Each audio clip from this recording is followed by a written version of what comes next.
출애굽기 강해가 굉장히 오랜만입니다. 그래서 저희가 그동안에 연말 메시지와 연초 메시지로 또 풍성하게 누릴 수 있었음에 감사를 드립니다. 근데 출애굽기 강해가 12월 중순 이후로 끊겨서 맥락을 잊으셨을 것 같아서 오늘 13장 바로 전 문맥을 잠깐 복습하고 가도록 하겠습니다. 12장에서는 이런 말씀으로 저희가 마무리를 했었죠. 거기서도 일단 규례에 대한 얘기였습니다. 오늘은 무교병을 먹는 것과 무교절을 얘기하고 있다면 유월절 규례에 대해서 얘기를 했죠. 그래서 도대체 무엇이 이스라엘의 출발을 가능하게 했나? 좀 영적으로 보자면 하나님 나라의 출발이 무엇으로 가능한가? 사람의 기량과 사람의 준비가 아니라 그 어린 양의 피를 바름, 죄에서 건짐, 하나님의 은혜와 하나님의 능력으로 그 출발이 가능하다라는 것.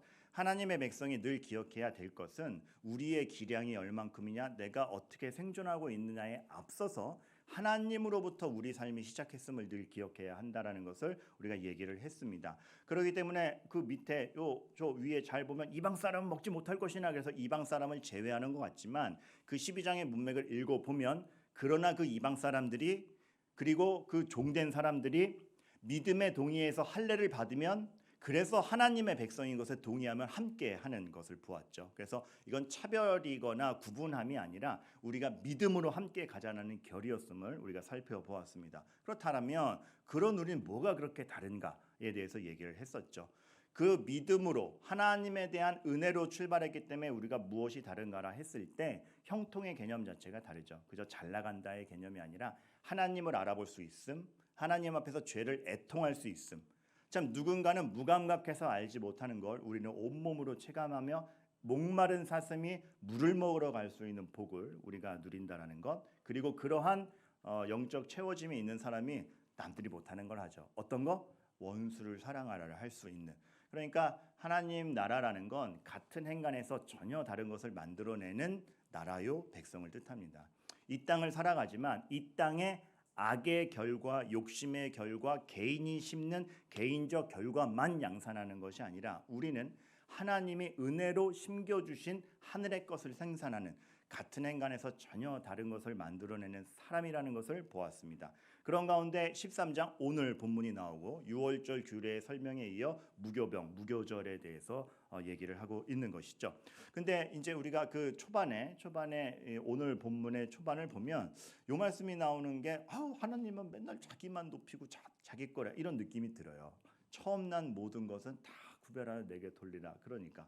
근데 여러분 이것도 오해하지 마셔야 될 것이 12장의 맥락부터 쭉 이어서 읽으면 왜 처음 난 모든 것은 다 내게 돌리라 하셨을까요? 다 내 거야. 그런 어떤 소유권을 주장하는 것이 아니라 마지막 10번째 재앙 때 이집트를 탈출하며 마지막 10번째 재앙 때 피의 값으로 모든 처음 난 것이 죽음으로 갈 때에 피의 값을 믿은 사람들은 그 죽음을 피해 갔습니다. 즉 구원이 무엇인지, 그 처음 난 것들이 왜 살아있는지, 하나님이 어떠한 일을 하고 계셨는지를 기억하자라는 차원인 것이죠. 하나님이 다 가져와, 다 내 거다 이런 의미가 아니라, 그래서 하나님이 다 내 것이라 하시는 내 것이라라는 말도 사실 굉장히 따뜻한 말입니다. 내 것이기 때문에 지켜주겠다라는 뜻이 들어있기 때문에 그렇습니다. 하나님은 우리를 물건 취급하지 아니하시며 하나님은 자신의 피조물을 이렇게 하대하여 여기시는 분이 아닙니다. 자기 것이라 하신 만큼 끝까지 책임지며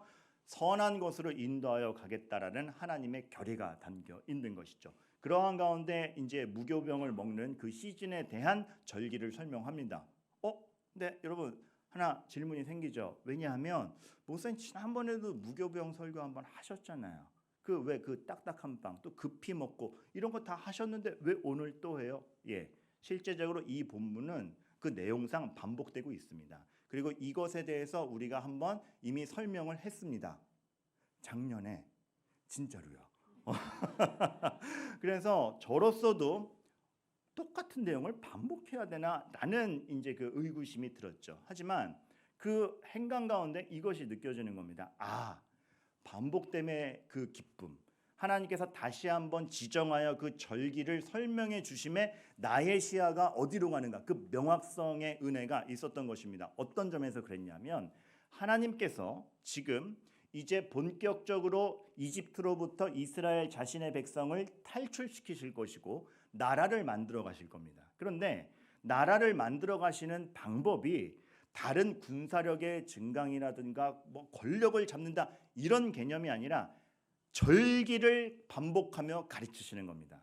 즉 하나님이 무엇을 해가고 있는지를 보이며 가는 겁니다. 하나님 나라를 세우는 방식 자체가 오늘의 키워드예요. 혁신이 아닌 반복인 겁니다. 우리는 뭔가 혁신이 일어나서 새로운 게 등장해야 쫙 쓰는 것 같죠. 그런데 하나님 나라는 혁신이 아닌 반복입니다. 번영, 단순한 발전이 아니라 그 번영, 발전이 문제가 아니라 그 안을 살아가는 영혼들, 후손에게 집중하시는 하나님을 볼 수가 있는 것이죠. 하나님은 반복하십니다. 위로가 되죠. 왜요? 변화무쌍한 이 시대에 좋게 표현하면 발전하고 있고 새로운 것이 생기며 놀라운 시대가 펼쳐져 있다라고는 하나 무엇 하나 장담되는 것 없는, 우리가 그렇게 잘 갖춘 것 같아도 사람이 세워놓은 것이 얼마나 허망한지는 지금도 체감하고 있고 코로나 때도 체감하고 있고 정말 우리가 변수 앞에 가닥을 잡지 못하는구나 능히 아는 바입니다. 사실 우리는 그 변수와 변수, 인간이 스스로 장담할 수 없는 것 사이에서 불안해합니다. 그래서 혁신이 좋은 것 같지만 또 하나의 불안을 야기하기도 하는데 우리에겐 반복되는 게 있죠. 어떠한 시대가 가도 똑같이 반복되며 그 약속이 변함이 없으며 여전히 우리를 바라보시는 하나님을 볼 때 너무나 위로가 되는 거죠. 이것이 하나님의 나라가 세워지는 방법이며 교회가 쓰는 원리와 동일합니다. 이 부분은 이스라엘을 딱 애굽에서 탈출시키기 이전에 사실은 아브라함을 부를 때부터 이 부분에 대해서 하나님께서 명확히 하셨죠. 번영과 발전이 목적이었다면 하나님은 바벨탑을 쓰셨을 겁니다. 왜냐하면 그 시대에 가장 집중력 있고 가장 발전된 모습이며 기술과 인간의 지혜가 집약된 결과물이 바벨탑이었을 것이기 때문에 그렇습니다. 지금도 고층 빌딩을 세운다라는 건 많은 기술력이 필요합니다. 그런데 그 당시에 높게 세운다, 그것도 홍수 심판이라는 경험을 했던 인간들이 다시 한번 세상을 덮을 물이 퍼져도 우리가 살아남을 수 있어라는 그 자신감으로 세운 높이 세웠던 바벨탑, 만약에 하나님의 목적이 번영과 발전이었으면 바벨탑을 쓰셨죠. 그러나 하나님의 방식은, 하나님 나라의 방식은 번영과 발전이 아닌 것입니다. 후손, 영혼, 하나님을 아버지라 부르는 백성이 필요한 것이죠. 그래서 바벨탑이 창세기 몇 장? 11장. 아브라함이 처음 등장하는 게 창세기 몇 장? 11장 말부터 12장 초. 청년들아 이거 기억하고 있어? 그게 분기점이 돼요. 아브라함이 그냥 등장한 게 아니고 바벨탑 바로 뒤에 딱 나오는 것은 하나님이 명백히 보여주시는 거죠.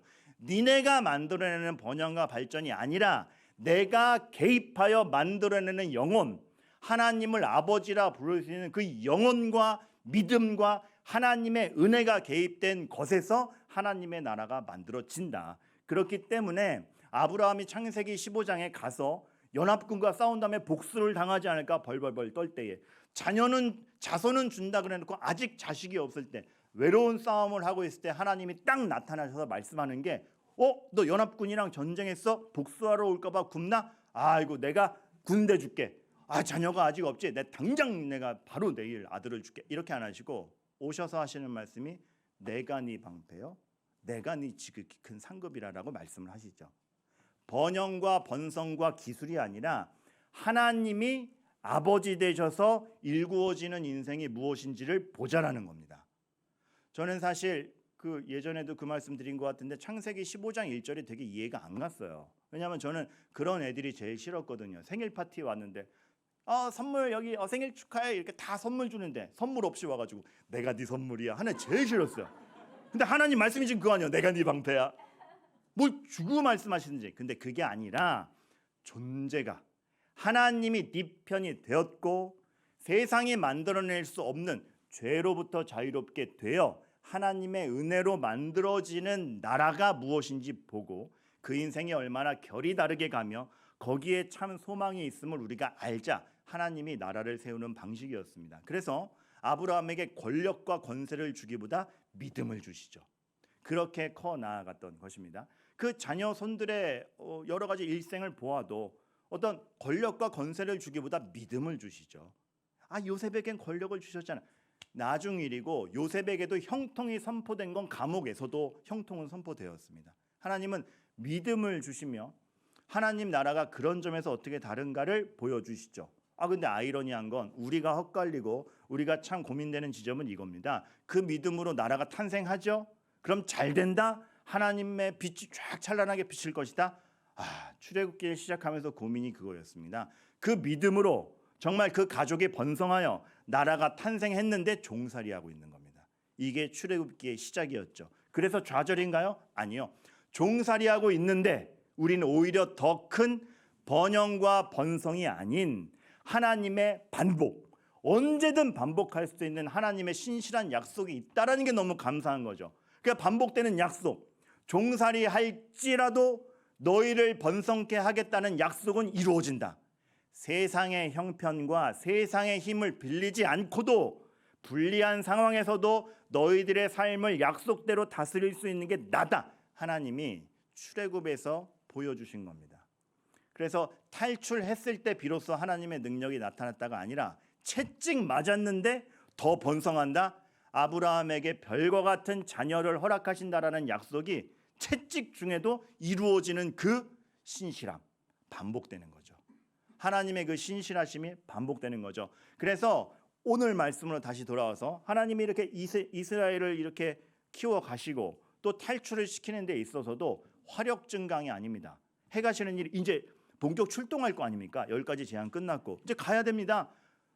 애굽 군대가 쫓아올지도 몰라. 이제 돌파구를 찾아서 나가야 됩니다. 그런데 화력 증강하는 게 아니라 절기를 세워가시는 거죠. 아이러니하잖아요.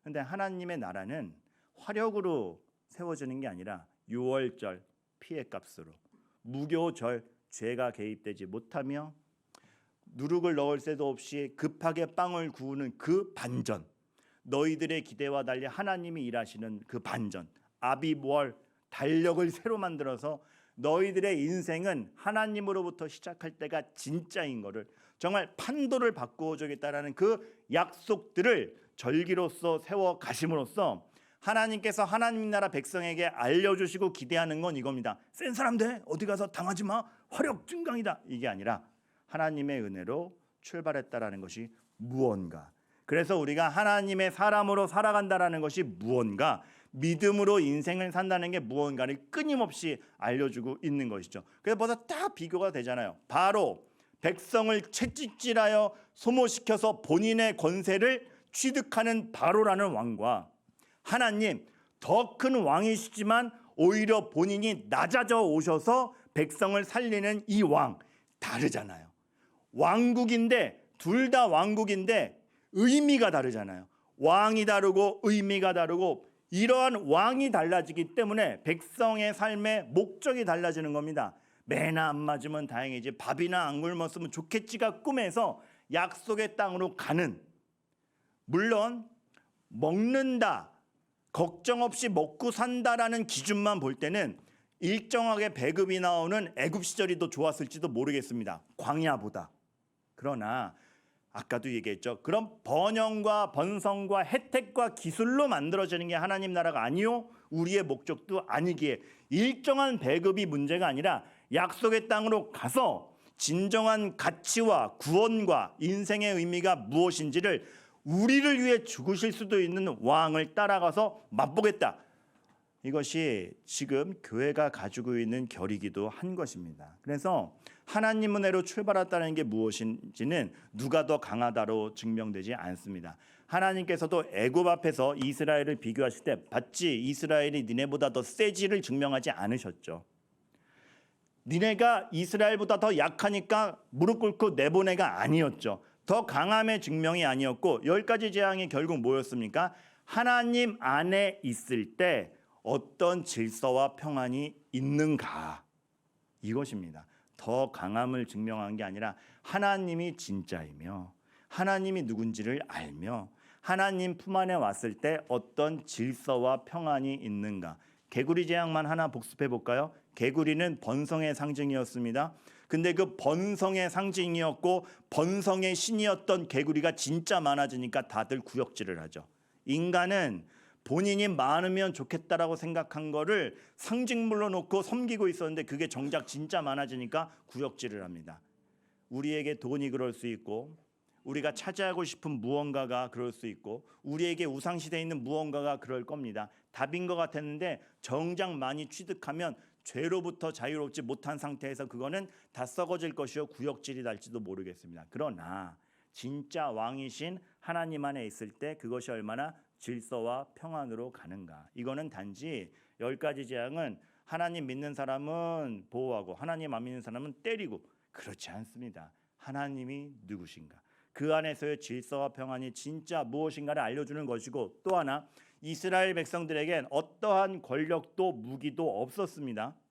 딸랑 있는 거 하나님의 약속 하나였습니다. 근데 그게 딸랑이 아니었던 거죠. 하나님의 약속 안에 있다라는 것이 본인들이 계산하는 것을 벗어난 일들을 경험하는 겁니다. 이익으로만 오늘 매나 맞지 말자, 먹을 거나 잘 얻어먹자, 이익을 넘어선 가치를 보는 것이 하나님 은혜 안에 있는 것들이 되는 것이죠. 무교병이 왜 중요하냐면 무교병의 상징이 누룩은 죄의 상징이어서 누룩이 들어가서 죄를 불리지 못하게 하라라는 거룩한 백성의 표상 하나, 또 하나는 무교병 자체가 무교, 누룩이 들어가지 않은 없을 무, 딱딱한 빵이라는 뜻입니다. 청년들아, 이해하고 있죠? 누룩을 늘 사이도 없이 급하게 빵을 만든 겁니다. 왜요? 본인들의 계산엔 내일 탈출할 수 있으리라 생각도 못했는데 하나님의 하신이 바로 되는 겁니다.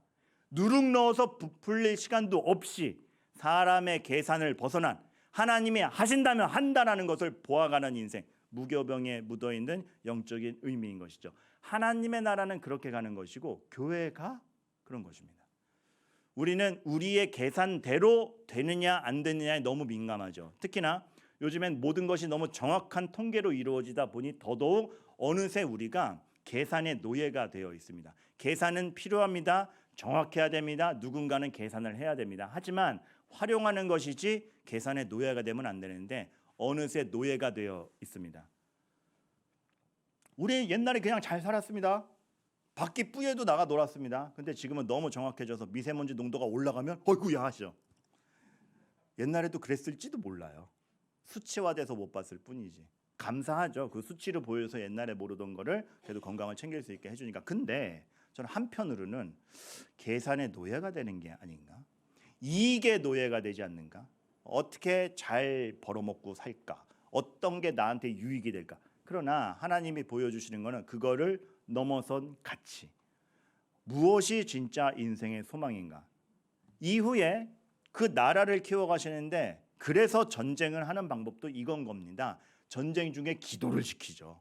한 명이라도 더 칼 들고 나가도 아쉬울 판에 가장 최상위 지도자에게 기도를 시키죠. 병행되는 거죠. 하나가 생략되면 안 됩니다. 근데 병행되는 것이죠. 그런데 진짜 핵심 가치가 어디에 있다? 하나님에게 있다. 여리고성을 정복하는데 무기를 주는 게 아니고 나팔 불게 합니다. 그 나팔을 부는 것 자체가 하나님에 대한 의존이었죠. 우리 인생이 하나님 나라는 무엇을 중심에 두는 사람들의 모임인가? 하나님이 아버지라는 거. 그래서 하나님이 아버지라는 사실을 놓치잖아요. 무기를 가지고도 대패합니다. 사무엘상 4장을 읽어보세요.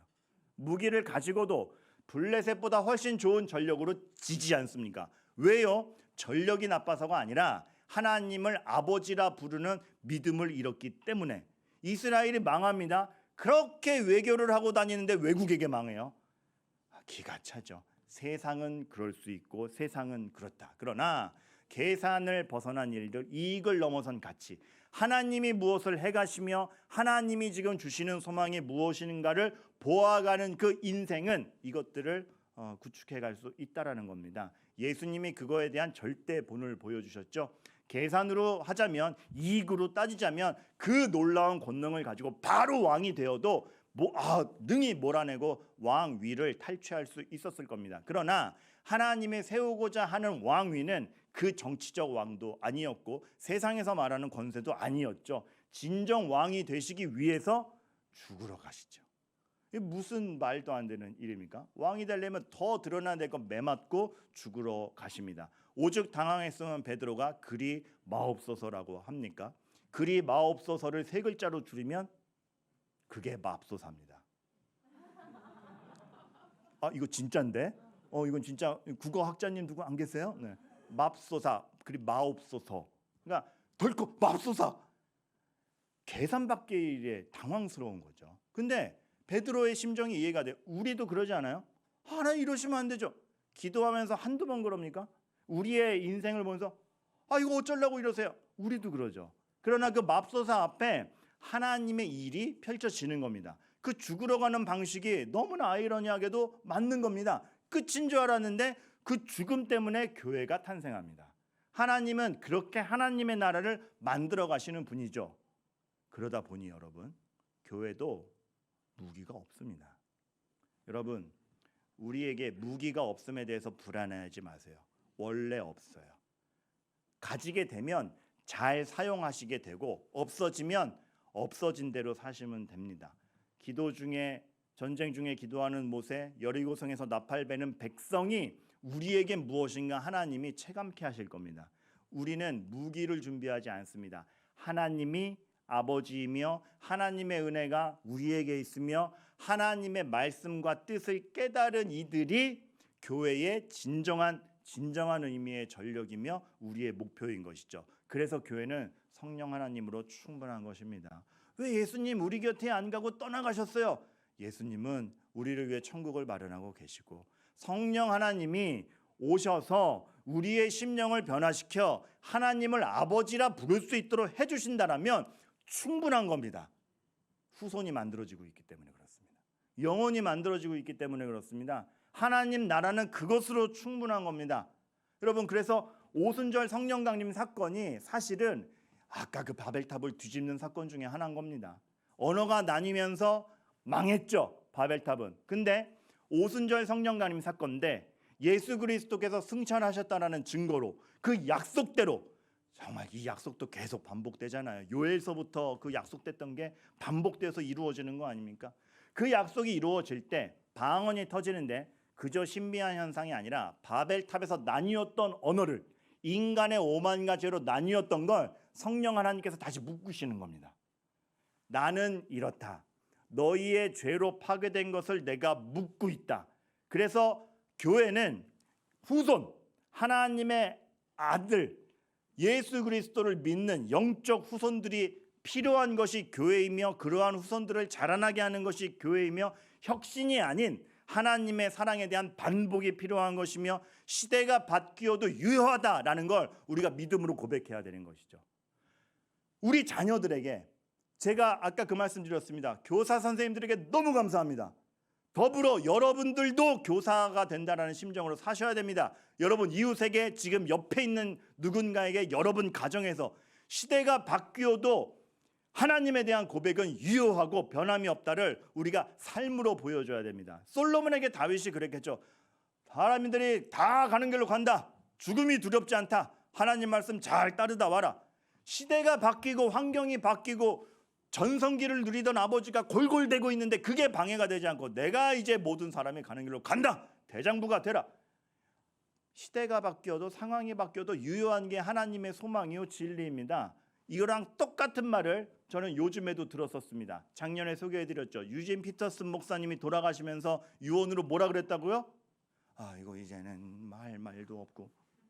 그렇게 안 하셨어요. 이 한마디 했죠. 렛츠고. 돌아가셨습니다. 이 렛츠고를 길게 하면 뭐예요? 내가 이제 세상 모든 사람들이 가는 길로 가게 되었다. 렛츠고. 하나님께서 만드시는 나라로 간다. 그 나라의 광담이 보이느냐? 이거를 여러분 우리 시대에 우리가 만들어서 자녀들에게 확신시켜줘야 됩니다. 그런 의미에서 오늘 교사 혼신 예배인 거예요. 여러분 모두가 그거의 증인이기 때문에 여러분들의 확신하는 모습, 여러분들이 언제 화를 내는가, 무엇을 두려워하는가, 어떤 선택을 하느냐를 목격하는 아이들에게 모두가 교사시기 때문에 그래요. 그런 말이 있죠. 위인전 출판사 하시는 분에게 들었던 말입니다. 아이들은 위인전 보고 바뀌지 않습니다. 주변 어른 보고 바뀝니다. 진짜 그래요. 그만큼 우리 모두가 교사인 것입니다. 퀴즈 하나 드릴게요. 1707 뭐 같으세요? 보통 이제 제가 9시 55분에서 10시 사이 거의 마무리를 가는 중요한 포인트가 나올 때쯤인데 이때 조는 분들이 많이 계세요. 그래서 이 시간에 퀴즈를 합니다. 1707 뭐 같으세요? 네? 종교개혁은 이것보다 좀 더 전입니다. 네. 이게 오늘 예배랑도 상관이 있는데 오늘 우리 주 달려 죽은 십자가 찬양했죠. 아이작 와츠가 그걸 작사한 게 1707년입니다. 300년 전의 가사예요. 이질감이 있으세요? 동일한 고백이죠. 그 십자가 우리에게 여전하죠. 하나님은 바뀌시지 않았습니다. 하나님은 여전한 자신의 능력을 행하고 계시기에 옛날 얘기니까 그렇지란 말이 안 나오잖아요. 주 달려 죽은 십자가 우리가 생각할 때에 정말 우리도 여전히 구원의 소망을 확신하는 그 한결같은 하나님의 사랑, 두세 사람이 내 이름으로 모인 곳에는 나도 그들 중에 있느니라. 그냥 많이 모이세요? 아니고요. 마태복음 18장 자체가 잘못한 사람 하나가 있을 때 한 명이 가고 말 안 들으면 세 명이 가고 그래도 말은 안 들으면 다수가 가고 그래도 말 안 들으면 교회가 가고 포인트는 누가 가든 몇 명이 가든 하는 얘기가 똑같은 겁니다. 왜요? 우리는 진리의 말씀에서 똑같은 고백이 있기에 그 한 사람 살리기 위한 소망과 고백도 개인 사견과 개인 방책으로 하는 것이 아니라 믿음 안에서 똑같은 말을 해줄 수 있다라는 차원에서 두세 사람이 내 이름으로 정말 나를 아버지로 주로 알아보는 그런 사람들이 모인 곳에는 나도 그들 중에 있느니라가 있는 것이죠. 우리는 그렇게 아이들을 가르쳤으면 좋겠고 아이들에게 교사가 되었으면 좋겠고 여기 계신 누구나가 교사이시며 누구나가 또한 하나님의 학생이기도 합니다. 그런 가운데 특화되어서 더더욱 몇 배의 힘을 써주시는 교사 선생님들에게 너무나 감사한 것이죠. 그래서 이게 되게 이론적인 거긴 하지만 교회 헌법이나 여러 가지 문항에서 교회가 무엇이 있으면 그건 교회답다라고 하는가 세 가지 기준을 세워놓은 게 있어요. 뭐게요? 그렇죠. 또 힌트 드립니다. 어려운 것 같아서. 말씀, 성례, 건증입니다. 사견이 아닌 하나님의 말씀, 성례, 주님이 무엇을 하셨는가 보는 것. 다른 어떤 무엇보다 그가 나를 위해 어떻게 죄를 씻으셨는가, 피를 흘리셨는가, 건징, 죄가 들어오지 못하게 하는 것. 이거 제가 다른 데서 퀴즈 낸 적이 있는데요. 스트레스를 받아서 그런지 하나님을 바라보지 못하는 분은 이거 정답 이렇게 얘기해요. 뭐라 그러게요? 까먹었어요. 넘어가겠습니다. 근데 뭐 되게 이상한 거였어요. 막 뭐 거짓, 사람 뭐 이런 거 막 나오고 그랬거든요. 우린 그렇지 않죠. 그거를 내 아들들에게 보여 이르기를 하나님이 이렇게 하셨단다. 막 기호와 표시에 붙여라. 우리 삶 속에서 보이라는 거죠. 언제든지 설명할 수 있고 보이라는 것이죠. 무엇을? 하나님께서 하신 일이다. 해마다 절기가 되면 우리는 매년 크리스마스 반복할 겁니다. 주님 오신 매번 기념할 겁니다. 4월에 부활절 또 부활 기념할 겁니다. 다음 주에 예수 그리스도를 믿어라 또 할 겁니다. 왜요? 변하지 않는 진리이기 때문에 하나님이 오늘도 역사하고 계시기 때문에 하나님의 약속은 변함없이 흐르기 때문에 이 놀라운 반복을 할 겁니다. 지겨운 반복이 아니라 하나님이 변하시지 않기 때문에 가는 그 반복. 이것이 우리 아이들에게도. 그래서 우리 아이들이 우리 나이가 되었을 때 그때 우리 교회 선생님이 우리 교회 어른이 내 옆에 있던 누군가가 믿음으로 이랬었지가 이 추억으로 잡혀 있어서 본인도 그럴 수 있는. 어떤 중고생한테 들었어요. 아버지가 갑자기 회사에서 잘려서 밤에 오셔서 주무셨는데 그 다음날 아침에 아버지가 힘없이 일어나면 어떡하나 아들이 조마조마하면서 이렇게 떨고 있었는데 아빠가 일어나더니 어머니 데리고 아침 산책을 가시더래요. 너무나 해맑게. 아들이 그거 확신했대요. 물론 그 이후에 다시 직장을 구하기 위해서 분투하는 게 있었지만 그 아침에 보여주신 그 웃음 하나 때문에 우리 아빠는 돈에 지배받는 사람은 아니구나. 우리 아빠가 제일 두려워하는 건 엄마가 행복하지 못한 것인지 돈은 아니구나. 근데 이제 상관관계가 있죠. 돈을 갖다 줘야 이제 좀 그거 무시하라는 얘기 아니에요. 근데 그 사소한 산책이 10대 자녀의 불안감을 불식시키지 누가 알았냐고요. 영혼은 위탁되지 않습니다. 본인의 영혼을 하나님 앞에 진솔히 고백하십시오. 주일학교에 귀하게 맡기십시오. 선생님들이 전력을 다할 것입니다. 그러나 하나 부탁드립니다. 주일학교 끝나고 나왔을 때 가정에 데려가셔서 여러분이 할 걸 또 하십시오. 혼자 나오시는 분들도 교회에서 마주치는 그 누군가에게 스승입니다. 여러분이 영향력을 끼칠 수 있는 것이 있습니다. 여러분이 언제든 하나님을 보여줄 수 있는 마음 자세와 태도와 이 영혼의 양식이 준비되어 있어야 됩니다. 우리의 영혼도 위탁되지 않고 우리의 자녀 영혼도 위탁되지 않습니다. 교사들은 맡겨진 영혼에 전력을 다할 것입니다. 그러나 부모가 주일학교 끝나고 집에 데려갔을 땐 또 부모로서 전력을 다할 것입니다. 그리고 우리 모두는 각자의 자리에서 나의 영혼을 하나님 앞에서 정말 전력을 다해 죄로부터 자유롭도록 힘쓸 것이며 훈련할 것이며 누군가에게 하나님 죄 좀 어떻게 해주세요 라고 단순 위탁이 아니라 내가 그에게 하나님을 보여주며 그에게 복음을 전하며 하나님 사람다움을 표출할 것입니다. 그렇게 되시기를 바랍니다.